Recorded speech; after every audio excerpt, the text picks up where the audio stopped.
ಮತ್ತೆ ಹಸು ತೆಗಿಬೇಕು ಅಂತ ಅಂದ್ಬಿಟ್ಟು ಒಡವೆ ಇಟ್ಬಿಟ್ಟು ಹಸು ತಗೊಂಡ್ವಿ. ಮತ್ತು ಡೈರಿನಲ್ಲಿ ಬಂದ್ಬಿಟ್ಟು ಲೋನ್ ಕೊಡ್ತೀನಿ ಅಂತ ಲೋನ್ ತಗೊಂಡು ಹಸು 2 ಹಸು ತಗೊಂಡಿದ್ವಿ, ಒಡವೆ ಇಟ್ಟು ಅದರಿಂದ ಲೋನ್ ತಗೊಂಡು ಒಡವೆ ಬಿಟ್ಕೊಂಡ್ವಿ. ಮತ್ತು ಆ ಲೋನ್ ಬಂದ್ಬಿಟ್ಟು ಡೈರಿನಲ್ಲಿ ಮತ್ತು ನಂದು ಕ್ಲಿಯರ್ ಆಗ್ತಾ ಬಂತು. 80,000 ತಗೊಂಡಿದ್ವಿ, 80,000 ಕ್ಲಿಯರ್ ಆಗುತ್ತೆ ಲೋನ್ ಮಾಡಿದ್ದು. ಮತ್ತು ನನ್ನ 80,000 ಕ್ಲಿಯರ್ ಆದವಾಗ ಆಕ್ಸಿಡೆಂಟ್ ಆಗೋಯಿತು. ಅದು ಇನ್ಶೂರೆನ್ಸ್ ಇದೆ ಅಂತಲೇ ಗೊತ್ತಿರಲಿಲ್ಲ ಡೈರಿನಲ್ಲಿ.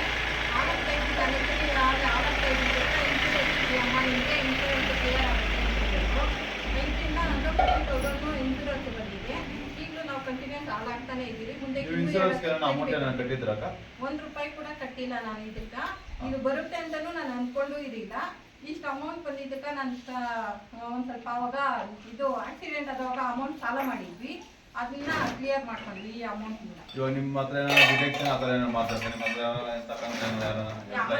₹1 ಕೂಡ ಕೇಳಿಲ್ಲ.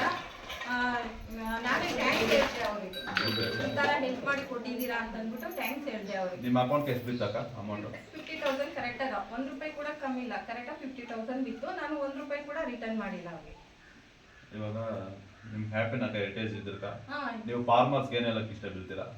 ನಾನು ಇನ್ನು ಮತ್ತೆ ಇವಾಗ ನಾನು ಕಂಪ್ನಿಗೆ ಹೋಗ್ತಾ ಇದ್ದೆ, ಇನ್ನು 8 ಮಂತ್ ಮಾತ್ರ ಹೋಗ್ತೀನಿ ಅಷ್ಟೇ. ಮತ್ತೆ ನಮ್ಮ ಮನೇಲಿ ಮತ್ತೆ ಇನ್ನೂ 2 ಹಸು ತಗೊಂಡು ಇದನ್ನೇ ನಾವು ಕಂಟಿನ್ಯೂ ಮಾಡಬೇಕು ಅಂತ ಅಂದ್ಕೊಂಡಿದ್ದೀವಿ. Thank you.